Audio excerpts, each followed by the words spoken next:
Peperanan besar antara umat Islam dan Yahudi di akhir zaman nanti disebut menjadi salah satu tanda kiamat besar.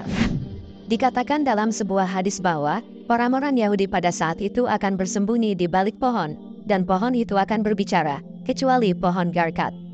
Tanda kiamat ini disebutkan dalam hadis Sahih Muslim, sebagaimana dinukil dari Muhammad Al-Arifi dalam kitab Nihayatul Alam.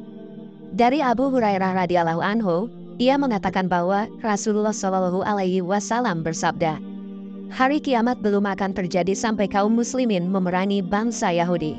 Mereka diserang oleh kaum muslimin hingga bersembunyi di balik batu dan pohon. Batu maupun tumbuhan itu berkata, 'Wahai muslim, wahai hamba Allah, di belakangku ada orang Yahudi.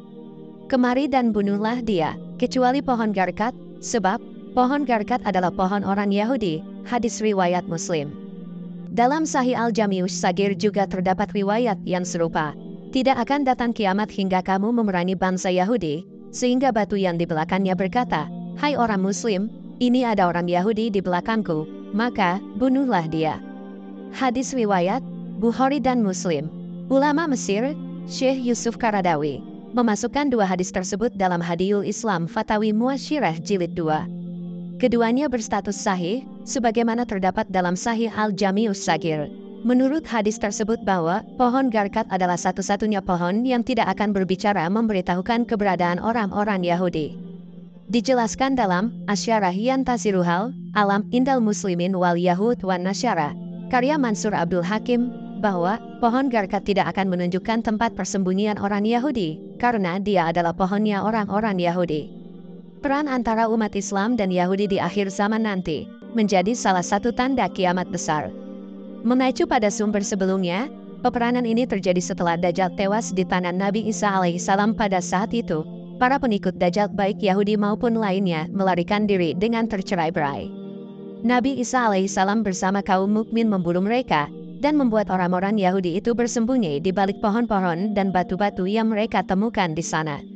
Allah Subhanahu wa Ta'ala membuat batu-batu dan pohon-pohon itu dapat berbicara.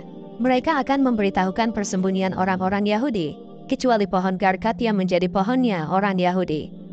Tidak ada yang tahu kapan peristiwa itu akan terjadi, termasuk hari kiamat itu sendiri. Sebab, hanya Allah Subhanahu wa Ta'ala yang mengetahuinya, sebagaimana Dia berfirman, "Mereka menanyakan kepadamu, Nabi Muhammad, tentang kiamat, kapan terjadi? Katakanlah, sesungguhnya pengetahuan tentangnya hanya ada pada Tuhanku. Tidak ada seorang pun yang dapat menjelaskan waktu terjadinya selain Dia. Kiamat itu sangat berat huru-haranya bagi makhluk yang di langit dan di bumi. Ia tidak akan datang kepadamu kecuali secara tiba-tiba. Mereka bertanya kepadamu seakan-akan engkau mengetahuinya. Katakanlah, Nabi Muhammad, sesungguhnya pengetahuan tentangnya hanya ada pada Allah, tetapi kebanyakan manusia tidak mengetahui." Quran Surah Al-A'raf, ayat 187. Wallahu a'lamu bis-shawab.